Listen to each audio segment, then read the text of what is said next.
how do I identify the right tools? So to give you an example, by the way, like my team, we use Slack for a lot of our communication with our clients. And so that's where our communication goes through. We need to do some different things in the back end to track some of that stuff and help you get the right answers at the right time. What is that? How do we identify the right tool? Because, you go do a search, customer service software, and there's 50 companies that come up. They all sound great. They all claim to do the same things. How do you actually identify what is going to be a low effort tool for your team? I mean, I know this sounds so circular, but you have to ask the same question of your employees. Like, what are we doing as a company that seems like unnecessary effort to you? What are the things that you have to do every day that feel like a big hassle? Which tools that you're using right now make it feel like it's more trouble than it's worth? Now, again, if you're starting with a baseline of an existing suite of tools, you can assess them versus competitors. If you're starting from scratch as an entrepreneur, it's a little bit tougher, but you're going to have to at least field test a few things, but field test them through the lens of, does this make my employees feel like they get what they need in the fastest and easiest way? Or are there things that they would describe as unnecessary high effort? Yeah. And I mean, that's maybe a question every company should be asking on a regular basis, right? Is sort of what are the things that are high effort for you, taking a long time in general in your work day to day? But there's always trade-offs, right? So I'll give you one example for our own company, and I'm kind of curious your take on this. Like we need to track the time we put into all the different tasks we do, because we want to know how long it's taking. We want to know where people are spending their time. I know our team would probably say that's a high effort ask to write it, even though it built into the software we use.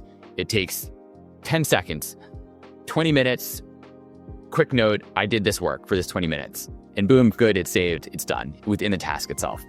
Yet people, I think, feel like it is a unnecessary task. Should we not have that because it's extra effort?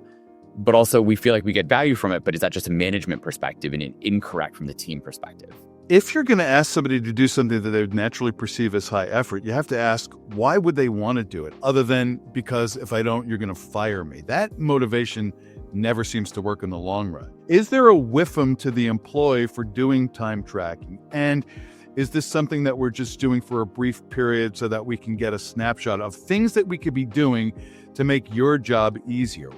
Why are you asking me to do this and what do I get out of it? Not why do I have to do this because I don't want to. It's like, what could you share with me that would have me wanting to do it because I see it as being in my benefit? Yeah, that's a great point in rethinking, like make it for someone's benefit, and in a sense, put yourself in what's in the shoes of the customer. In that case, it's the customer being the employee.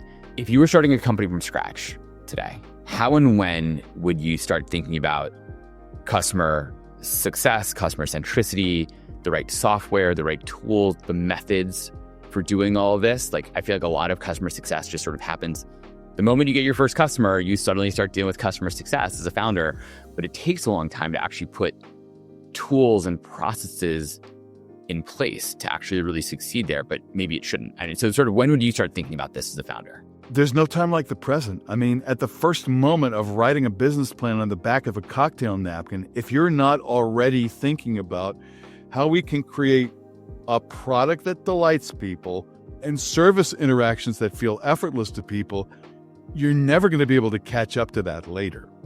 This has to be embedded in the initial business plan, the initial design. If all you're thinking about is, what can we do that's different and is it going to make us money?